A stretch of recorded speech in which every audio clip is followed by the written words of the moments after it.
প্রিয় ছাত্রীরা, আজ আমি তোমাদের গোলক এই অধ্যায়টা শুরু করছি। তো গোলক বলতে কি বুঝি আমরা? দেখো, আমরা আমাদের চোখের সামনে যে সমস্ত গোলক দেখতে পাই তার একটা সাধারণ উদাহরণ দেখো। এই যে এটা দেখতে পাচ্ছি, এটা একটা গোলক। তোমরা যে কোনো মেলায় গেলে এই টাইপের গোলক কিনতে পাও। তাছাড়া ছোটোখাটো যে ক্রিকেট বল, ক্যাম্বিস বল কিংবা ডিউস বল, এগুলো সবই হচ্ছে গোলকের উদাহরণ। ফুটবলের যে বল, সেটাও গোলকের উদাহরণ। এবার দেখো, এই গোলকের সংজ্ঞা হিসেবে আমরা কি বলবো? সংজ্ঞাটা দেখো, একটি অর্ধবৃত্তাকার চাকতির ব্যাসকে অক্ষ করে চাকতিটিকে ঘোরালে বলের মতো দেখতে যে ঘনবস্তু পাওয়া যায় তাকে গোলক বলে। কি বলা হলো? একটি অর্ধবৃত্তাকার চাকতির ব্যাসকে অক্ষ করে চাকতিটিকে ঘোরালে বলের মতো দেখতে যে ঘনবস্তু পাওয়া যায় তাকে গোলক বলে। আচ্ছা, এই যে দেখো, এটা একটা অর্ধবৃত্তাকার চাকতি। এই চাকতিটা আমি একটা বৃত্তকে অর্ধেক করে নিতে একটা অর্ধবৃত্ত পেয়েছি, তো এটাকে আমি একটা অর্ধবৃত্তাকার চাকতি বলে ভেবে নিতে পারি। তো এই চাকতিটার একটা ব্যাস দেখো, এইটা। তো এই ব্যাসটাকে অক্ষ করে ঘোরালে সেটা একটা ঘনবস্তু তৈরি হয় এবং সেটাকে আমরা গোলক বলছি। দেখো, আমি এই অক্ষ বরাবর একটা লাঠি বসিয়ে দিয়েছি, দণ্ড বসিয়ে দিয়েছি, সেটাকে এই অক্ষ করে ঘুরিয়ে দেখাচ্ছি যে ওটা কিভাবে গোলক তৈরি হচ্ছে। দেখো, এইটা যখন ঘোরানো হচ্ছে, এই যে আমি একটা অর্ধবৃত্তাকার চাকতি দেখতে পাচ্ছি, তো এটার আমি ব্যাস বরাবর এই যে দণ্ডটা লাগিয়ে দিয়েছি। তো এটা অনেকটা দেখো হাত পাখার মতো দেখতে হয়েছে। এবার এটাকে ঘোরানো হলো। হ্যাঁ, এটাকে দেখো, এই ঘোরানোটা যদি আমি স্মুথলি খুব তাড়াতাড়ি করতে থাকি, সেটা কিন্তু একটা গোলকের সৃষ্টি করবে। সেটা একটা ঘনবস্তুর আকৃতি তৈরি করবে, যেটা একটা গোলক। তাহলে এখান থেকে আমরা গোলকের যে ধারণা সেটা পেতে পারি। অর্থাৎ এই যে গোলকটা আমরা দেখতে পাচ্ছি, এই গোলকটাই কিন্তু এইভাবে আমি একটা বৃত্তাকার চাকতির, অর্ধবৃত্তাকার চাকতির ব্যাসকে অক্ষ করে ঘোরালে এই টাইপের একটা ঘনবস্তু পাবো, যেটাকে বলা হচ্ছে গোলক। ঠিক আছে? এবার দেখো, এই ঘনবস্তু যেটা আমরা গোলক বললাম, এই গোলকের আমরা সমগ্রতল বা বক্রতলের ক্ষেত্রফলের সূত্র কিভাবে পাই একটু দেখে নিই। আচ্ছা, আমরা দেখতে পাচ্ছি এখানে দুটো কার্ডবোর্ডের মাঝখানে একটা গোলক সেট করা আছে। তাহলে এই গোলকের আমরা ব্যাসার্ধটা কি করে পাবো? এর ব্যাসার্ধটা কত কি করে বুঝবো? দেখো, এই একটা দুটো কার্ডবোর্ড এইভাবে বসানো আছে, তার মাঝখানে গোলকটা দেওয়া আছে। এই গোলকের তাহলে ব্যাস কি হবে? এই যে কার্ডবোর্ডের দুটো ডিস্টেন্স বা দূরত্ব, সেটাই হচ্ছে এই গোলকের ব্যাস, আর সেটাকে অর্ধেক করলেই আমরা ব্যাসার্ধ পাবো। তাহলে একটা গোলক আছে, সেই গোলকটার আমরা একটা সাধারণ সূত্র পেতে চাই যে তার সমগ্রতলের ক্ষেত্রফল, বা এই যে বক্রতল দেখতে পাচ্ছি, এই যে বক্রতল, এই বক্রতলের বাইরের এই যে তলটা, এটাকে বলছি বক্রতল বা সমগ্রতল। তো এটার ক্ষেত্রফল আমরা জানতে চাই। আর এই গোলকটার ক্ষেত্রে একটা জিনিস তো দেখতেই পাচ্ছি, সেটা হচ্ছে এর একটিই তল, সেটা হচ্ছে বক্রতল। এখানে কোনো সমতল নেই কিন্তু। এবার দেখো, তো এই গোলকটা আমার হাতে আছে, এটার ব্যাসার্ধ কত সেটা আমরা যদি না জেনে থাকি, তাহলে আমরা কি করব না, দুটো কার্ডবোর্ড এখানে পাশাপাশি বসিয়ে, এইভাবে যদি এখানে একটা কার্ডবোর্ড বসিয়ে দিই, এপাশে একটা কার্ডবোর্ড বসিয়ে দিই, তাহলে এই দুটো কার্ডবোর্ড বসানোর পরে তার মাঝখানের যে দূরত্বটা হবে, সেটাই হবে এই গোলকের ব্যাস। ছবিতে দেখতে পাচ্ছ এখানে। তাহলে এই গোলকের ব্যাস হচ্ছে এখানে দুটো কার্ডবোর্ডের মধ্যেকার এই দূরত্ব। তাহলে দেখো, তাহলে এবার তার ব্যাসার্ধ মানে d/2 করলে তার ব্যাসার্ধ r পাবো। এবার আমরা যে সূত্রটা পেতে চাইছি সেটা হচ্ছে সমগ্রতলের ক্ষেত্রফল বা বক্রতলের ক্ষেত্রফল কি হবে। এইটা করার জন্য আমরা কি করেছি না, ধরে নাও এই গোলকটা এখানে একটা পিন ফুটিয়ে আমরা একটা পিন আটকে দিলাম। এবার এই পিন আটকে একটা সুতো, খুব বড় একটা সুতো নিয়ে এই পিনের ধার বরাবর এইভাবে যদি আমি রাউন্ড করে করে সুতোটাকে এমনভাবে ঘোরাতে থাকি যাতে এই বলের বাইরের অংশটা একেবারেই না দেখা যায়, অর্থাৎ পুরোটা কভার করে ফেলছি। তাহলে এইভাবে আমি যদি ঘোরাতে থাকি, এক সময় দেখা যাবে যে বাইরেরটা একদম আবৃত হয়ে গেছে, ঢাকা পড়ে গেছে। তাহলে এরকম ঢাকা পড়ে গেলে একদম শেষ প্রান্ত অবধি পৌঁছে গেলে, অর্থাৎ যখন এই গোলকটার বাইরের যে বক্রতলটা কোনোভাবেই আর দেখা যাচ্ছে না, তার মানে ওই সুতোটার দৈর্ঘ্য কি হলো, যতখানি সুতো আমার এই কভার করতে খরচ হলো, সেই সুতোটার দৈর্ঘ্য হচ্ছে এইটার বক্রতলের ক্ষেত্রফল বা সমগ্রতলের ক্ষেত্রফল যা হবে তার সাংখ্যমান। দেখো, দৈর্ঘ্য কিন্তু একটা একক আসে, আর ক্ষেত্রফল বললে একটা বর্গ একক আসে। সুতরাং আমরা এখানে যে মানটা পাবো সেটাকে আমরা সাংখ্যমান বলবো, অর্থাৎ সংখ্যাগত মান। এককের দিক থেকে কিন্তু আলাদা হবে, এটা দৈর্ঘ্যের ক্ষেত্রে শুধু একক, আর ক্ষেত্রফলের ক্ষেত্রে বর্গ একক। তাহলে দেখো, এবার আমি গোটাটা কভার করার পরে আমার যে সুতোটা যেখান থেকে শুরু করেছিলাম সেখান থেকে একদম লাস্ট পয়েন্টে পৌঁছতে যে পরিমাণ সুতো আমার লাগলো, এই ডিস্টেন্সটা আমি যদি মেপে নিই, তাহলে আমি বুঝতে পারবো যে এর বাইরের যে বক্রতল বা সমগ্রতল তার ক্ষেত্রফল কত হবে। আমরা ধরে নিলাম ওই দৈর্ঘ্যটা হচ্ছে এল একক, ওই দৈর্ঘ্যটা হচ্ছে এল একক। এবার আমরা জানতে চাইব যে এই এল, ওই যে সুতোর দৈর্ঘ্য এল, তার সঙ্গে এই গোলকের ব্যাসার্ধের কি সম্পর্ক রয়েছে। ঠিক আছে, আমরা তো সবসময় ওইভাবে সুতো জড়িয়ে জড়িয়ে দেখবো না, আমাকে একটা সূত্রে আসতে হবে। তো দেখো, এইটার জন্য আমরা আবার কি করলাম, আমরা তো ব্যাসার্ধটা জেনে গেছি, তো যে ব্যাসার্ধটা আর একক ব্যাসার্ধ, এইরকম ব্যাসার্ধের আর একক ব্যাসার্ধের আমরা 4টে বৃত্ত এখানে এঁকে নেব।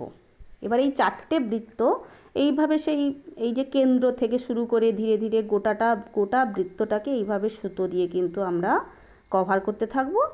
যখন একদম লাস্ট পয়েন্ট অবধি বা লাস্ট যে পরিধি অবধি যখন পৌঁছে যাব, তখন আমার বৃত্তটা কভার হয়ে যাবে। তাহলে এইভাবে আমি ঘোরাতে থাকলে এইভাবে যে সুতোর দৈর্ঘ্যটা পেলাম সেটা কি হলো, বৃত্তের ক্ষেত্রফল। কারণ সুতোটা এমনভাবে জড়ানো আছে যাতে ক্ষেত্রফল অংশটা কভার হয়ে যায়। এইভাবে আমি 4টে বৃত্তকেই কভার করে দেব ওই সুতো দিয়ে। তাহলে দেখা যাচ্ছে যে এখানে যে একটা বৃত্তের ক্ষেত্রে আমাদের ভরাট করতে যে পরিমাণ দৈর্ঘ্যের দড়ি লেগেছে, হ্যাঁ, সেক্ষেত্রে সেটা যদি এ দৈর্ঘ্য হয়, তাহলে 4টে জন্য কত দৈর্ঘ্যের লাগলো, 4a দৈর্ঘ্যের দড়ি লাগলো। তাহলে এই 4a দৈর্ঘ্য আর এই গোলকটা আমি বাইরের যে সমগ্রতল কভার করার জন্য যে দৈর্ঘ্য লেগেছে সেইটা সমান হবে। এটা পরীক্ষামূলকভাবে দেখা গেছে। অর্থাৎ এটার ক্ষেত্রে যদি এল দৈর্ঘ্যের সুতো বা দড়ি লেগে থাকে, এই বৃত্তচাপটা ভরাট করতে যে পরিমাণ দৈর্ঘ্যের দড়ি লাগে সেই দৈর্ঘ্য দুটো সমান, অর্থাৎ এর সমগ্রতলের ক্ষেত্রফল আর এই 4টে বৃত্তের ক্ষেত্রফল এই মানটা সমান।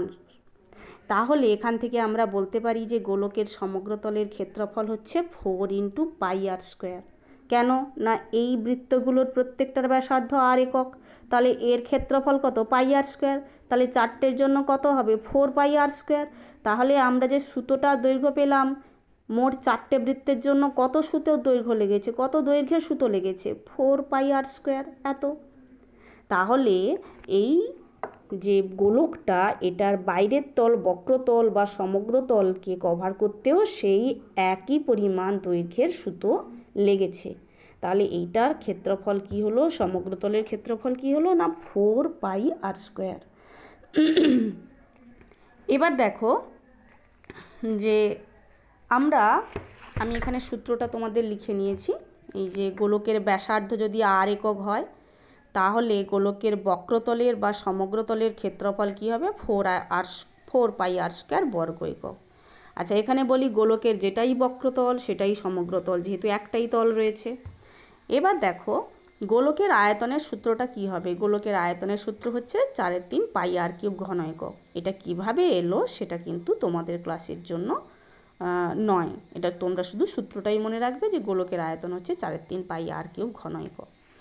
এবার দেখো, আমরা যদি এই যে আয়তন দ্বারা কি বলা হলো সেটা একটু বলে নিই। ধরো এই যে একটা বল, এটা আমার নিরেট বলে আমি যদি ধরে নিই, যদিও এটা নিরেট নয়, ভেতরে জল টল রয়েছে কিছু, হ্যাঁ, কিছু তো থাকে যেগুলো নিরেট। এই যে যেমন ধরো আমি একটা লেবু তোমাদের দেখাচ্ছি, পাতিলেবু, এটা একটা নিরেট, এটাকে আমরা একটা নিরেট গোলক বলে ধরে নিতে পারি। তো এইটার ক্ষেত্রে এইটা যে কতটা যে অংশটা দিয়ে তৈরি হয়েছে, এই ভেতরের অংশটা যদি আমি পুরোপুরি ফাঁকা করে দিই, তাহলে এই ভেতরের অংশটার আয়তন কি হবে, বা ওই ভেতরের অংশটায় কি পরিমাণ আমি পদার্থ রাখতে পারবো যদি ওর ভেতরটা এরকম ফাঁকাই করে দিই, সেটাই তার আয়তন বোঝাচ্ছে। ওই আয়তনটা কত হবে না 4/3 পাই r³ ঘন একক।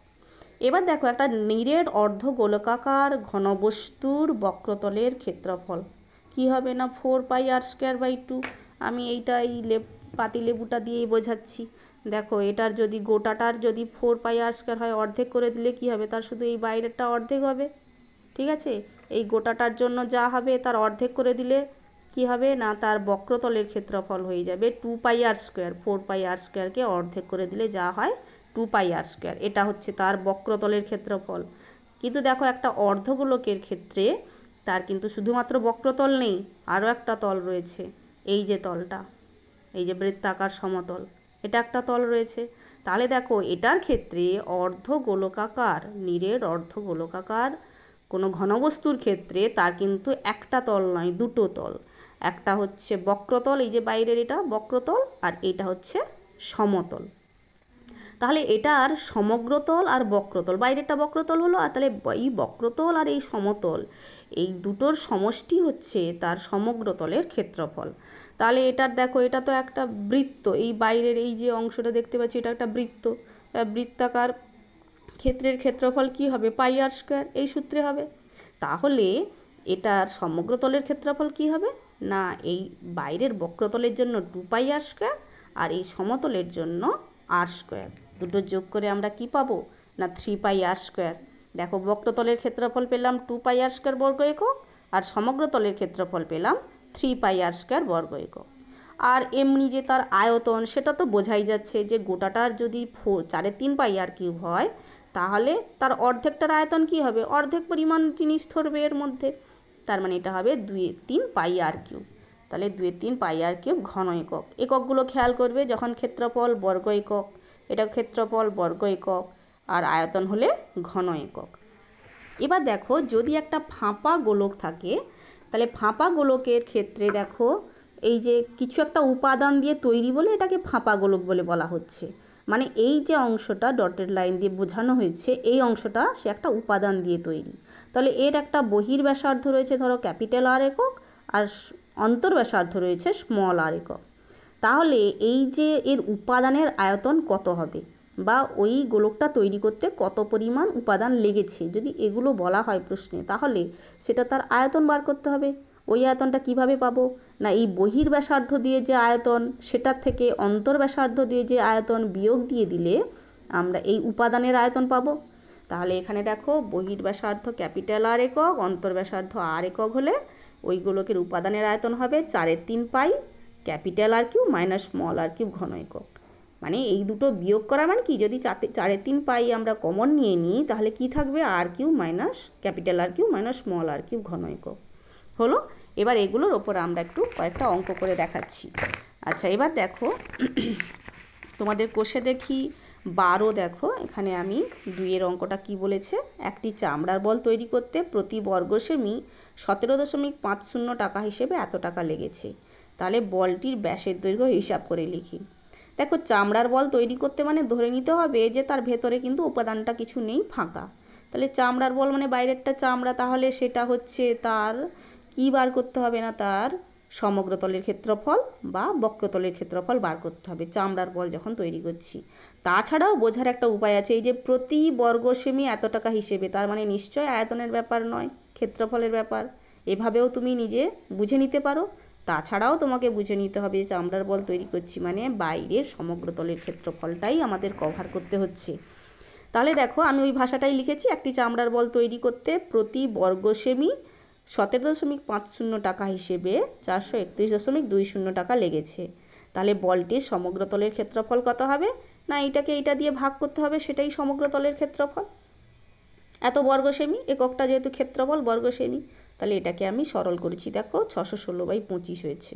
সরলটা নিজেরা করতে পারো বা এখান থেকে দেখে নিতে পারো। এখন আমরা ধরে নিলাম যে বলটির ব্যাসার্ধ হচ্ছে r সেমি। তাহলে 4πr² সমান 616/25। আমরা সমগ্রতলের ক্ষেত্রফলের সূত্র জানি 4πr²। তাহলে এইটা সমান কত হবে, এইটা তাহলে সরল করছি, আর স্কোয়ার সমান দেখো 1/4 পাই, 4 পাইটা এদিকে এলো। এবার এখানে পাইর মান বসিয়ে দিলাম, 4 × 22 বাই 7, ওই 7টা উপরে উঠলো। পাইয়ের মান যদি 22/7 বসাই, 7টা আলটিমেটলি উপরে উঠবে। সরল করে দেখো কত পাচ্ছি, 49/25। তাহলে আর সমান কত হলো, 7/5। কিসের বর্গ এটা, 7/5-এর বর্গ, 1.4।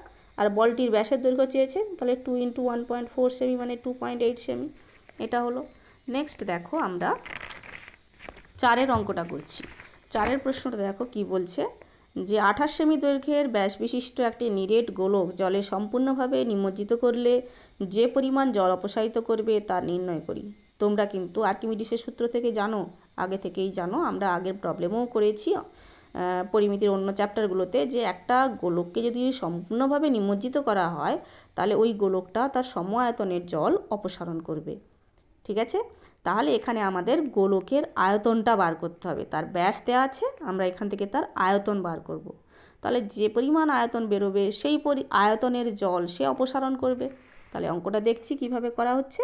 নিরেট গোলকের ব্যাসার্ধ হচ্ছে 28/2 সেমি, ব্যাস দেওয়া ছিল 28 সেমি, তাহলে ব্যাসার্ধ 14 সেমি। আয়তন কত হলো, 4/3 পাই r³ এই সূত্রে বসিয়ে দাও। আর এর জায়গায় আমরা 14 বসিয়েছি, সরল করে দেখো কত পেলাম। না, এটাকে দেখো আমি এখানে পাশে হিসেবটা করে দেখিয়েছি। আমরা বলেছি যে সমস্ত হিসেব কিন্তু পাশে করে দেখাতে হবে, মুখে মুখে বা অন্য জায়গায় নয়। যেটা মুখে মুখে হয় না সেটা কিন্তু পাশে অবশ্যই করবে। আমি দেখো সোজা সাপটাভাবে করেছি, 14 14 196। এখানে দেখো 22 আর 4 2 8 গুণ করলে কত হয়, 176। তাহলে 196 176 গুণ করে এটা পেয়েছি। আর এই যে 3 দিয়ে ভাগ, সবটা এখানে পাশে দেখিয়ে কত পেয়েছি, 11,498.2/3 এত ঘন সেমি। তাহলে এবারে ভাষাটা কি লিখবো, এখন গোলকটিকে জলে সম্পূর্ণভাবে নিমজ্জিত করলে 11,498.2/3 ঘন সেমি জল অপসারণ করবে। নেক্সট দেখো আমরা 6-এর অঙ্কটা করছি। অর্ধ গোলাকৃতি একটি বাটি তৈরি করতে 127.2/7 বর্গ সেমি পাত লেগেছে। বাটিটির মুখের ব্যাসের দৈর্ঘ্য হিসাব করে লিখি। দেখো এই বাটির সঙ্গে পাতিলেবুর একটু কিন্তু তফাৎ আছে। বাটিটাও অর্ধগোলকাকৃতি, আবার এই যে কাটার পরে পাতিলেবুর অর্ধেক সেটাও অর্ধগোলকাকৃতি, কিন্তু একটু তফাৎ আছে, কারণ বাটির মুখটা ফাঁকা থাকে, বাটির মুখটা সাধারণত কোনো ঢাকনা থাকে না। তাহলে বাটি যখন তৈরি করা হচ্ছে তাহলে শুধুমাত্র তার এই বাইরের যে পার্শ্বতল, যে বক্রতল, সেটার কথাই আসবে। তাহলে বাটি তৈরি করতে যে পরিমাণ পাত লেগেছে সেটা হচ্ছে অর্ধগোলাকৃতি বাটির বক্রতলের ক্ষেত্রফল। তাহলে আমরা অর্ধগোলাকৃতি বাটির মুখের ব্যাসার্ধ 8 সেমি বলে ধরে নিলাম। তাহলে তার বক্রতলের ক্ষেত্রফল কি, 2πr² বর্গ সেমি। খেয়াল করবে এখানে কিন্তু সমগ্র তল আসবে না, যেহেতু বাটির মুখটা কিছু নেই, ফাঁকা, ওপরটা ফাঁকা। তাহলে শর্তানুসারে 2πr² সমান এইটা। এটাকে সরল করে আমরা কি পাচ্ছি, r² সমান 891/7। এটাকে সরল করে 891/7, আর এই 2π এদিকে এলে ইন্টু 1/2π, মান বসিয়ে দাও। পাইয়ের মান বসিয়ে দিয়েছি 22/7, সরল করে 81/4 পেয়েছি। আর সমান তাহলে কত হলো, 9/2। তাহলে বাটির মুখের ব্যাসের দৈর্ঘ্য চেয়েছে, কত হবে, 9 সেমি। ব্যাসার্ধ 9/2 ছিল, ব্যাস কত হবে, 9 সেমি। নেক্সট দেখো আমরা 8-এর অঙ্কটা করছি। 8-এর অঙ্কটা কি বলছে দেখো, একটি নিরেট সীসার গোলকের ব্যাসের দৈর্ঘ্য 14 সেমি। এই গোলকটি গলিয়ে 3.5 সেমি দৈর্ঘ্যের ব্যাসার্ধের কতগুলি নিরেট গোলক তৈরি করা যাবে হিসাব করে লিখি। তাহলে এখানে দেখো আমরা 8-এর অঙ্ক কি বলছি, গোলকের ব্যাসের দৈর্ঘ্য হচ্ছে 14 সেমি দেওয়া আছে, তাহলে ব্যাসার্ধ 7 সেমি, আয়তন পেয়ে গেলাম 4/3 পাই r³ ঘন সেমি। তোমরা মাথায় রাখবে একটা নিরেট গোলক, এটাকে যখন গলাচ্ছি তার মানে তার আয়তনটা আমরা পেয়ে যাচ্ছি। তাহলে সেই আয়তনের সঙ্গে আমরা যে নতুন গোলকগুলো তৈরি করতে চাইছি সেগুলো কটা তৈরি হবে সেটা আমাদের নির্ণয় করতে হবে। আমরা ধরেই নিলাম যে ওই গোলকটি গলিয়ে 3.5 সেমি ব্যাসার্ধের এক্সটি নিরেট গোলক তৈরি করা যাবে। যেটা আমাদের বার করতে হবে সেটাকে আমরা এক্স বলে ধরে নিলাম, যে এক্স সংখ্যক গোলক তৈরি করা যাবে। তাহলে এই যে এক্স সংখ্যক গোলকের আয়তন যা হবে সেটা এই প্রথমে যে নিরেট গোলকটা দেওয়া ছিল তার আয়তনের সঙ্গে সমান হবে। এবার দেখো গোলকের আয়তনের সূত্র তো 4/3 পাই r³, সেই সূত্রে এটা 4/3 পাই r³ হলো। আর এক্সটা গোলক তৈরি করছি, তাহলে ইন্টু এক্স সমান কী হবে না, 4/3 পাই × 7³ তাহলে বা এক্স ইকুয়াল টু কী হলো, 4/3 পাই তো দুদিকে কেটে গেছে, উপরে 7³ বাই এটা 3.5 হোল কিউব, সরল করার জন্য দেখো আমরা 7/3.5 হোল কিউব করলাম। দেখো 3.5কে 2 দিয়ে গুণ করলে 7 হয়, তাহলে এটা 2 কিউব। এটা হচ্ছে এইটা কাটাকুটি করলে 2 আসবে। এটা মুখে মুখেই আমরা কিন্তু করতে পারি, 3.5কে 2 দিয়ে গুণ করলে 7, তাহলে 2 কিউব মানে 8। তাহলে অতএব 8টি নিরেট গোলক তৈরি করা যাবে। নেক্সট দেখো 9 অঙ্ক কী বলছে না, 3 সেমি, 4 সেমি ও 5 সেমি দৈর্ঘ্যের ব্যাসার্ধের 3টি নিরেট তামার গোলক গলিয়ে একটি নিরেট বড় গোলক তৈরি করা হলো। বড় গোলকটির ব্যাসার্ধের দৈর্ঘ্য হিসাব করে লিখি। এখানে দেখো 3 সেমি, 4 সেমি এবং 5 সেমি দৈর্ঘ্যের 3টি নিরেট গোলক তামার গোলক গলাচ্ছি, যেহেতু তাদের মোট আয়তনটা বের করে নিই। আমরা মোট আয়তন তাহলে 4/3 পাই আর কিউব, ওই সূত্রে ফেললে কী হবে, এখানে 4/3 পাই r1 cube plus r2 cube plus r3 cube, প্রত্যেকটা ক্ষেত্রে 4/3 পাই কমন আসবে, আর এখানে r1 cube plus r2 cube plus r3 cube, এত ঘন সেমি। এবার যে বড় গোলকটা বানাচ্ছি তার ব্যাসার্ধ আমরা ধরে নিলাম r সেমি, কারণ এটাই আমাদের বার করতে হবে, আমরা জানি না এটা। তাহলে এই বড় গোলকটার যে আয়তন সেটা কি হবে না, এই 3টে গোলকের আয়তনের সমষ্টির সঙ্গে সমান হবে। সরল করলে আমরা কি পাচ্ছি, দুদিক থেকে তো 4/3 পাই কেটে গেল, তাহলে r কিউব সমান, এটা দেখো সরল করে লিখছি 27 যুক্ত 64 যুক্ত 125 মানে 216, আর 216 মানে এটা কিসের কিউব, 6-এর কিউব। তাহলে r সমান 6, অতএব বড় গোলকটির ব্যাসার্ধের দৈর্ঘ্য হচ্ছে 6 সেমি। তাহলে এই অঙ্কটা এখানেই শেষ করছি, পরে আমি বাকি অঙ্কগুলো করাবো।